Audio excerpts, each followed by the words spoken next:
Okay, guys, just in case you missed class today or your internet was lagging, I just want to give you a brief overview of what we did. So we started the day with the Progressive Era. This is the time period that comes kind of at the tail end of the Gilded Age. Now, during the Gilded Age, which was last week, we saw lots and lots of big business and innovators and titans of industry like Carnegie and Rockefeller and Vanderbilt, and they're all starting these like big, huge businesses, new factories, creating new jobs. And those new jobs are going to bring in a ton of immigrants from Asia and from Europe. And as we have the immigrants pouring in, and we're talking about like 12 million immigrants in like 10 years, like such a huge amount of people in such a small amount of time. You have the big cities, which is where all the jobs are, getting overran with people, and they just can't keep up. And so more and more people are beginning to live in poverty, and groups within the city are going to like come together to try to bring attention and to bring change to all the problems that we're seeing in society. And so this is where the Progressive Era picks up. So progressives, or people who are wanting progress in society, are going to, again, to band together starting around 1900. And they're going to push for about 20 years, from about 1900 to about 1920. They're going to spend the next 20 years making small reforms to society. And the results of those reforms really give us today, the things that we have. So if you think about getting a job, right? You have to have a work permit because you have to be a certain age, because you're not allowed to work under a certain age.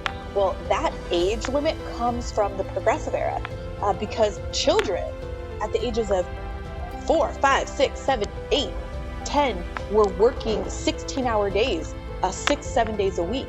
And because the progressive reformers, and a lot of those were women, were concerned about this child labor, they pushed, they protested, they did petitions, they got people to listen to them to pass laws to limit child labor. So that work permit that you have to go get at the age 14 to get permission to work, and the fact that you can only work as a young person for only so many hours a week, that is a direct result of the Progressive Era.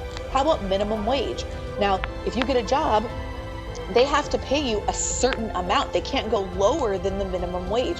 That minimum wage, that doesn't exist during the Gilded Age. And during the Progressive Era, you have activists like asking for a minimum wage, holding protests, signing petitions, asking government to pass these laws to give a minimum wage. And those are just two examples of the changes, reforms that were made during this time. So today's lesson focused on exploring some of the problems and some of the solutions, problems of the Gilded Age and solutions that were put forth in the Progressive Era. So our warm-up was exploring problems of garbage. Well, the cities were overrun with people. And so, they had huge refuse problems. Cities like New York, Chicago, Pittsburgh, Cleveland, Boston, any of the big cities in the east, and even San Francisco in the west, were plagued with these garbage problems, because guess what? There was no such thing as garbage men. They didn't exist because they didn't need to exist.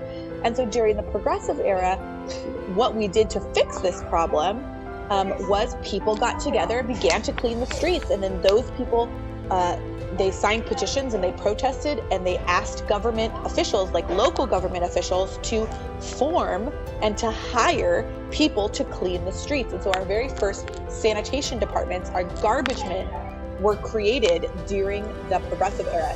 And so you need to just explore this website that's here and answer these two questions. We then I introduced what the term reform meant, and a reform is a change to improve a policy, a practice, or an institution.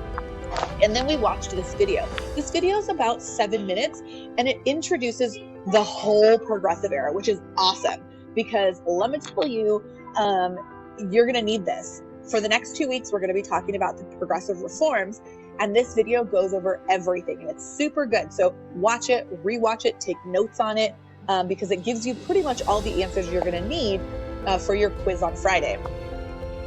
Then from there, we moved on to problems in the cities. I introduced muckraking. A muckraker is a photojournalist who goes out and he's gonna explore the cities and he's gonna take pictures. Not all muckrakers were photojournalists. Some of them were just regular journalists, writers. Some muckrakers, they wrote books, some wrote articles, and Jacob Riis took pictures. Now the term muckraker comes from a speech that President Theodore Roosevelt did.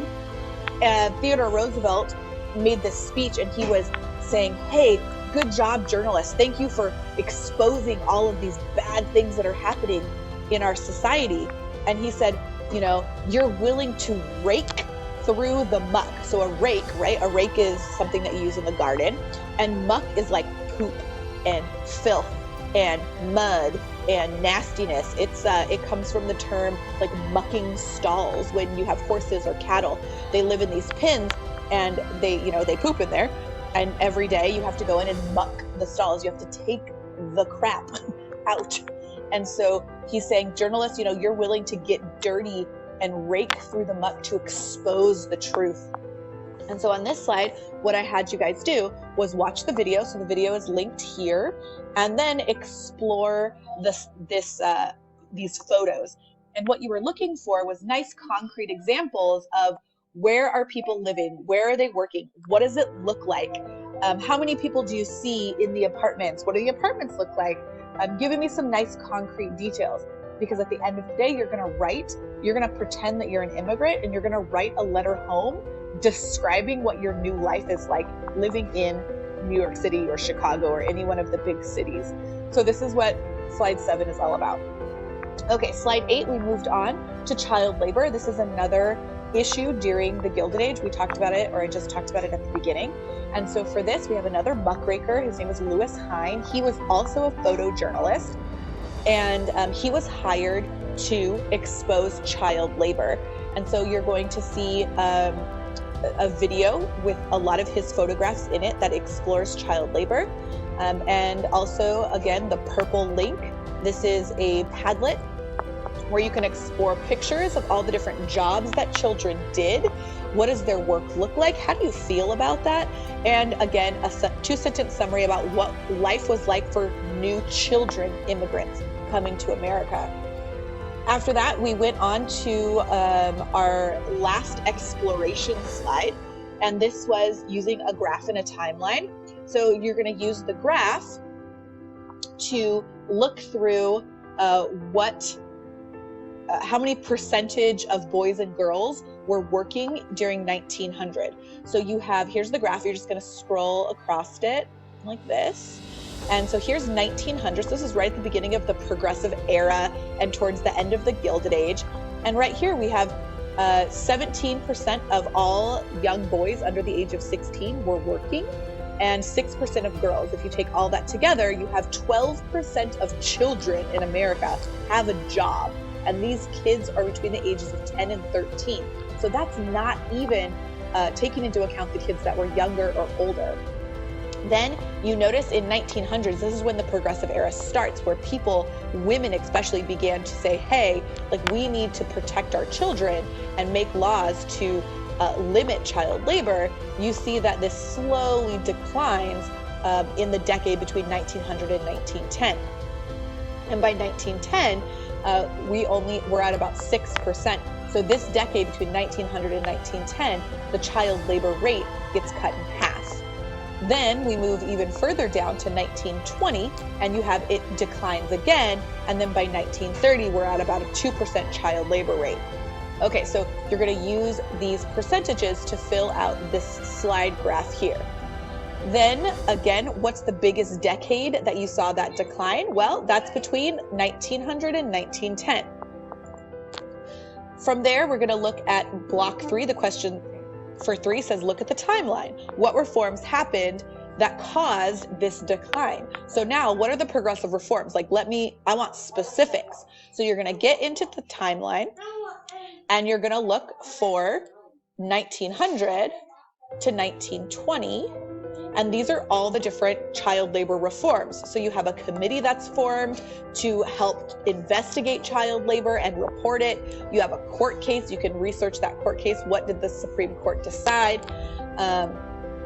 You have the National Child Labor Committee getting reforms passed through state legislatures. So no federal laws here. All these laws are small. They don't give you a lot of concrete examples because there's so many laws. Every state had their own set of laws against child labor laws or child labor, but this timeline's telling you that there were new laws being put by states to limit child labor.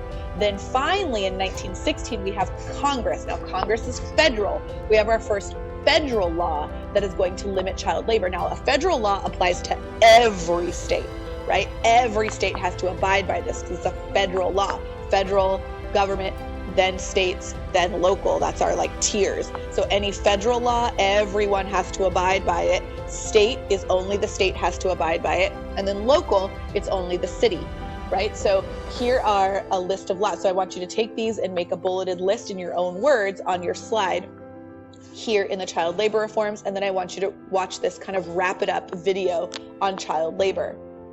Now, this is your writing assignment for this week. So your writing assessment will be based on slides 10 through 12. 10 was homework tonight. You were supposed to create an immigrant and an immigrant story. So you're going to find a character, pretend you're that character. That character is either going to come from China or from somewhere in Europe. So you could choose Spain, you could choose Portugal, you could choose Italy, you could choose Russia, you could choose Poland. So some country in Europe. Make up a name that goes with that person from that country. So you can Google Italian names and pick one. And then basically you're going to be writing a letter back home. So you're going to write a letter back to family that live in, say, Italy, and tell them what it was like to be on the ship, what it was like to come through Ellis Island, how long did it take you, what happened while you were there. Oh, now you live in, say, just New York City. I came into New York City. What was the city like when you got there? Where did you find a home? So looking back at your reading notes and explaining the tenements, looking back at those videos and the photos, what does the city look like? What do those apartments look like? And use those things to create your image of your home life. Where did you find work? What was that work like? You don't have to go super into detail on work because we haven't talked about work too much. But what I would like you to include in this section is a little bit about what it was like to see the child labor. Did you come alone? Are you coming with your family? Did your kid have to work? That kind of thing. So I'm looking for a nice story here about this fake immigrant coming to New York based on what you've learned, okay? So it's kind of a narrative. And you're gonna write that here. Once that's written, you will copy and paste this slide into your written assessment for the week. Now, I'm not giving those will not appear in Google Classroom until Thursday. All right, that's it for today. So that was a quick and dirty 13 minutes of what our 50-minute class was. So if you missed class or you kind of got kicked out every once in a while because of your internet, those are the tasks that you need to do. Slide 5, 6, 7, 8, 9, 10, 11, and 12. All right? Okay. I will see you tomorrow.